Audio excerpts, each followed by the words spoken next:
নমস্কার সকলকে, সন্ধ্যা কিচেনে আপনাদের সবাইকে স্বাগত জানাচ্ছি।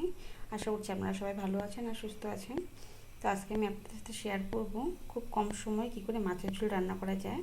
তো তার জন্য এখানে আমি নিয়েছি বাটা মাছ, সেটাতে ভালো করে হলুদ লবণ দিয়ে মেখে রেখেছি। তো চলুন রান্নাটা শুরু করছি। তার আগে বলি, ভিডিওগুলো যদি ভালো লাগে লাইক কমেন্ট করতে ভুলবেন না, আর চ্যানেলটিকে এখনও যারা সাবস্ক্রাইব করেনি সাবস্ক্রাইব করে আমার পাশে থাকবেন। কড়াইটা বসিয়ে দিচ্ছি সর্ষের তেল।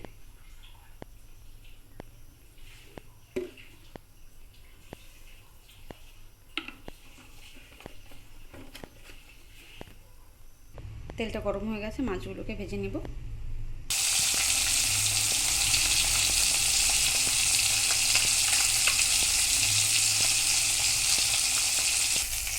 তো মাছগুলো ভাজা হয়ে গেছে, এবং তুলে নিচ্ছি। তো বাকি মাছগুলোকেও ভেজে নিলাম। ওই তেলের মধ্যে দিয়ে দিচ্ছি জিরা আর তেজপাতা ফোড়ন আর সামান্য আদা কুচি।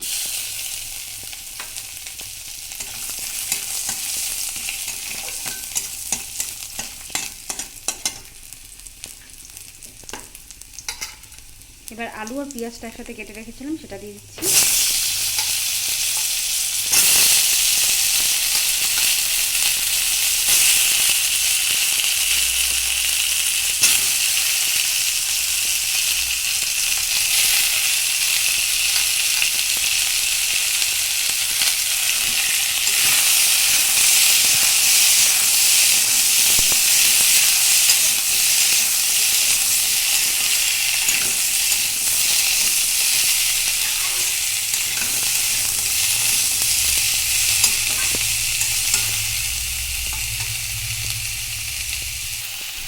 এবার দিয়ে দিচ্ছি কিছুটা কাঁচা লঙ্কা কুচি আর টমেটো কুচি।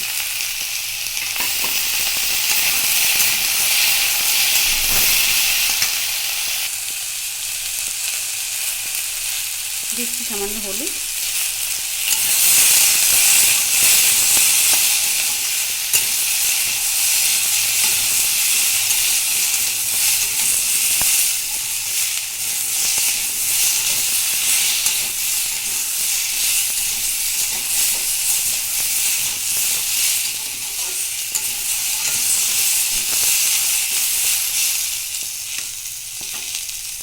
কষানো হয়ে গেছে, এবার এখানে পরিমাণ মতো জল দিয়ে দেবো।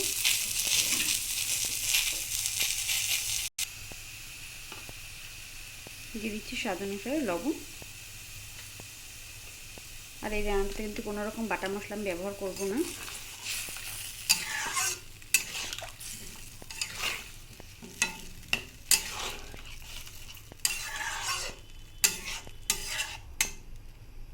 এবার আঁচটাকে কমিয়ে ঢেকে রাখবো কিছুক্ষণ। ঢাকাটা সরিয়ে নিলাম, এবার মাছগুলোকে দিয়ে দিচ্ছি।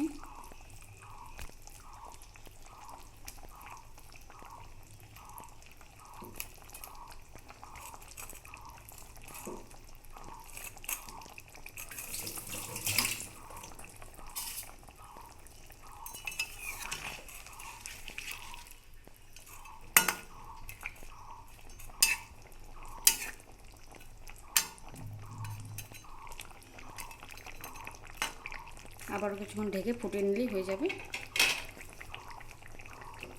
এবার কিন্তু আঁচটাকে বাড়িয়ে দেব। মাছের ঝোলটা হয়ে গেছে, এবার নামিয়ে নিব। তো আপনাদের কার কার পছন্দ এরকম হালকা পাতলা মশলা ছাড়া মাছের ঝোল, কমেন্টে কিন্তু অবশ্যই জানাবেন। আর ভিডিওটি দেখার জন্য ধন্যবাদ সকলকে।